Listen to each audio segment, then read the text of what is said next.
sa taas ang Kennen main kay Nicolette. But things are going good para sa kanya sa baba. Pero dito sa may turtle, Ito na yung magandang real manipulation. Patay Grabe, kagad ang ang dalawang bilis. miyembro doon ng KNN.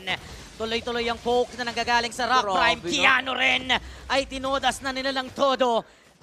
At ng gusto dito ng Rock Prime ay nakukuha nila. ako si Keanu, delikado yata Lorenzo? yung buhay niya dito. Yan na nga, hindi na. Na yung pagka-highlight kanina, ngayon, men, sa yung nagiging low light para dito sa Ang hirap KNN. Ang hirap talaga. Si Iron pumasok, pero walang mangyayari. Wala yung Iron dito, medyo hindi pa ganon katibay. Sakit. At siya na nga ang Yung Fanny, pati yung Lapu pang early game talaga na heroes yan. Pero si Lorenzo papasok na nga dun sa likuran. Nagaanap ng target dito ang HG Rock Prime. naka-free hit sa likuran itong si Unfazed, pero darating sa gitna itong si Miyamura para tulungan ang kanyang mga Keanu kakampi. sa Napahaga gilid. yung cutthroat.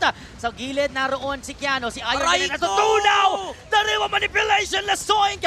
And also Unfazed has Uy, been taken down. nakapit si Si Keso Nicolette! ay nahabol din. Nicolette ang kanyang sibat. Nagulungan nga lang si Cypress with a Aray Void ko! Crystal.